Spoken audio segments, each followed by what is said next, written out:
Olá, tudo bem com você? O capítulo 6 da carta de Paulo aos Romanos é mais uma aula sobre a importância da graça, da justificação pela fé, a função da lei, como tudo isso se relaciona.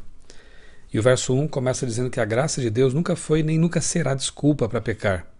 É justamente a graça de Deus que nos habilita a obedecer aos mandamentos. Versos 3 e 4, o batismo por imersão simboliza a morte para a vida de pecado e a ressurreição para uma nova vida. É uma cerimônia muito importante pela qual todos devem passar quando aceitam a Jesus, se convertem, porque ela representa realmente essa morte e ressurreição com Cristo para uma nova vida. Verso 4 ainda, aquele que foi perdoado, justificado e batizado deve andar em novidade de vida. A antiga vida de pecado fica para trás. É preciso andar em novidade de vida, pois a salvação recebida hoje não é garantia para amanhã. Há uma máxima no meio cristão que diz: uma vez salvo, salvo para sempre. Nada mais errado. Na verdade, precisamos manter a salvação pelo relacionamento com Jesus. Ele é a salvação. Precisamos a cada dia nos converter e clamar a Deus para permanecer debaixo da graça dele. Andar com Jesus constantemente. Porque a salvação de hoje não garante a minha salvação no amanhã. Precisamos manter sempre esse relacionamento salvífico com Jesus. No verso 8, aprendemos que aqueles que morreram para a vida de pecado terão sucesso se andarem com Jesus sempre. E o resultado disso será a vida eterna. Verso 11, boa definição de vida cristã. Mortos para o pecado, vivos para Deus em Cristo Jesus. O maior problema não é pecar por acidente, como diz o verso 12, pois Deus promete o perdão quando vamos a Ele arrependidos. O maior problema é permitir conscientemente que o pecado reine em nossa vida. O pecado na vida de um cristão, de alguém que anda com Jesus, é um acidente. O pecado na vida de um ímpio é uma prática constante. Então, se você pecar, se você cair, se você cometer um pecado, apegue-se às promessas da Bíblia que dizem que Deus é justo para perdoar nossos pecados e nos conceder a purificação. Deus é o Deus da segunda chance, sempre. E nós temos que correr para Ele quando caímos em pecado. Uma tática do inimigo é justamente nos levar ao pecado e depois dizer que não somos dignos de ir a Deus, a Jesus, de que não temos mais salvação nem solução. O fato de você lutar com isso, sentir-se triste por causa disso, é uma grande evidência de que o Espírito Santo está trabalhando em sua vida e de que você pode sim e deve correr para Jesus em busca do perdão.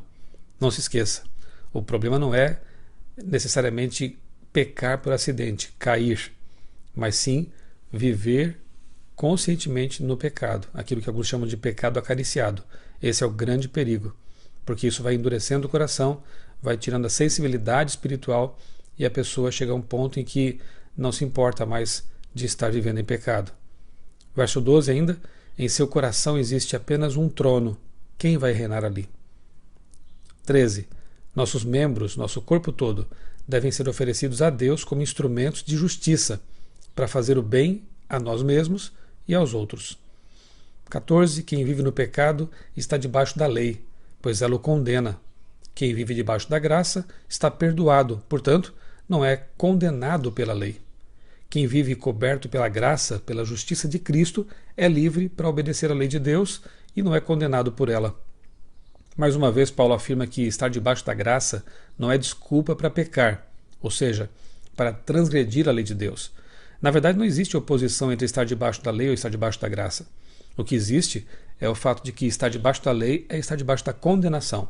E estar debaixo da graça é estar debaixo do perdão. Estar debaixo da graça nos habilita a cumprir a lei e não ser condenado por ela. Versos 15 e 16 ainda, é inevitável ser servo de um dos dois, do pecado ou da fidelidade a Deus.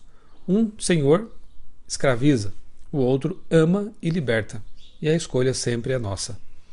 Verso 18, libertos da vida de pecado, somos feitos servos da justiça. A vida de pecado destrói e machuca. A vida de obediência a Deus traz paz, alegria e segurança. 19. nossos membros devem ser santificados, Paulo repete, ou seja, devem ser dedicados a Deus e separados para finalidades puras, santas. Verso 23. O pagamento pelo pecado é a morte, mas o presente gratuito de Deus é a vida eterna. O pecador merece a morte, mas ao que se arrepende e confessa o pecado, Deus oferece a vida eterna.